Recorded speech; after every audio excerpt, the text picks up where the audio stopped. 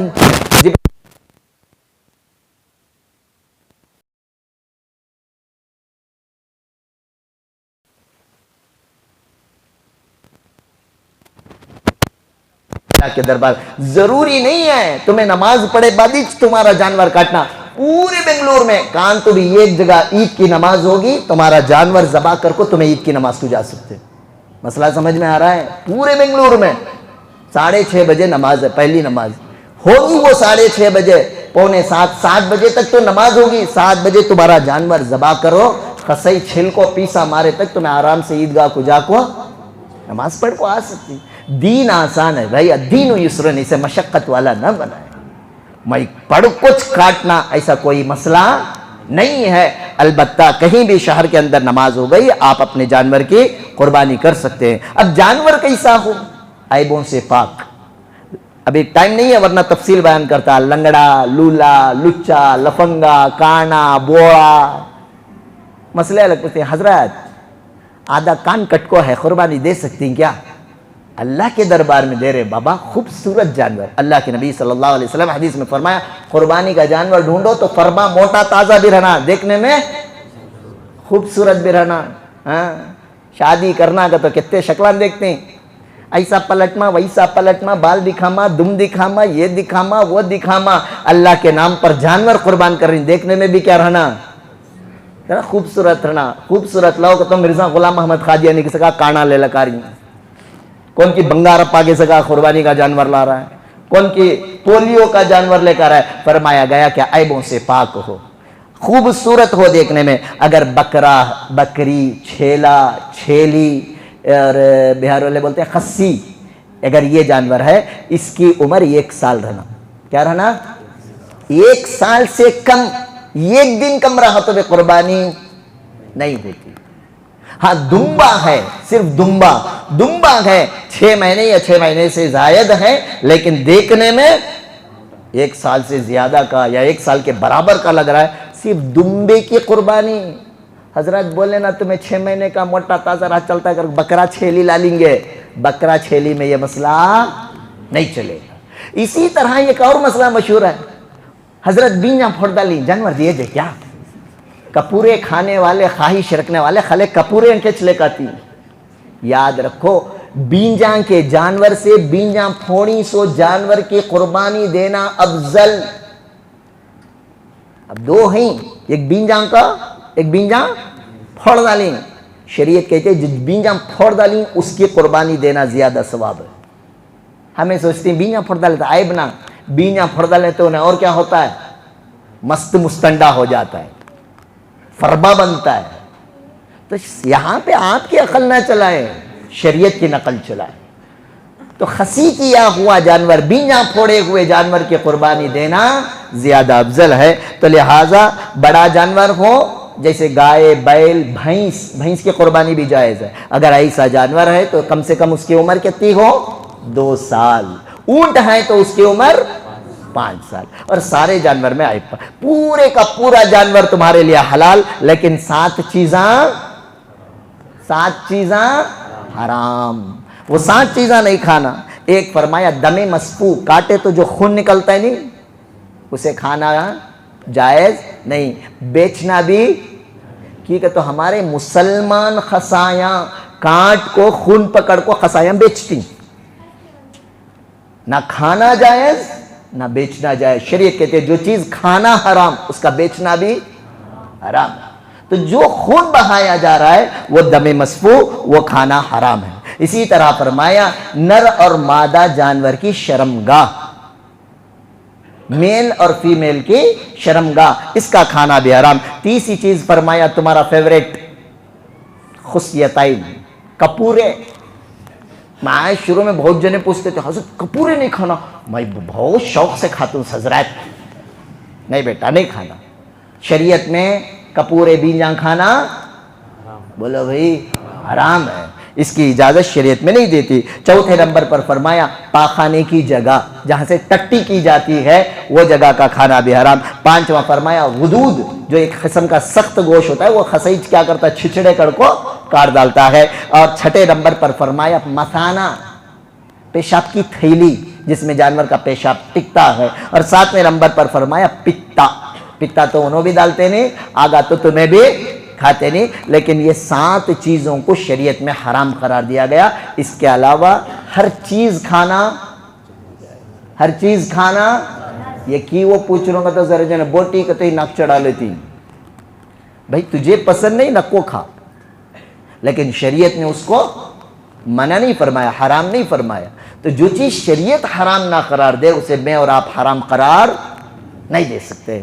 تو یہ قربانی کے کچھ موٹے موٹے اہم مسائل ہیں. اللہ تبارک و تعالیٰ سے دعا ہے اللہ تعالیٰ اس عید قربان کو سارے امت مسلمہ کے لیے خیر کا، عفو کا، عافیت کا، امن کا، محبت کا فیصلہ فرما کر ہمارے لیے عید کی خوشیاں دوبارہ فرمائے. اسی کے ساتھ ساتھ آخری میں ایک مسئلہ، جیسا کہ آپ لوگ جانتے ہیں قربانی کے جانور کا چمڑا اگر میں خود استعمال کرنا چاہ رہا ہوں، میرے جانور کا چمڑے کو میں جانی ماز بنا رہا ہوں یا اسے مست ارطغرل غازی کا تخت بنانے کے واسطے میں سکھا کو دباغت دے کو رکھ لیوں، میرے استعمال کے لیے اگر میں لانا چاہوں تو اسے میں خود استعمال کر سکتا ہوں. اگر میں استعمال نہیں کرنا چاہ رہا ہوں تو اس کھال کو واجب التصدق، اس کے بیچنے کے بعد اس کے پیسے کچھ صدقے میں دینا. کسے دینا؟ جن کو زکوٰۃ دینا جائز ان کو دینا جائز ہے. البتہ بہت سارے بیت المال سے ہوتے ہیں جو چمڑے کو اپنے آپ کے چمڑوں کو اپنے بیت المال میں لیتے ہیں اور لے کر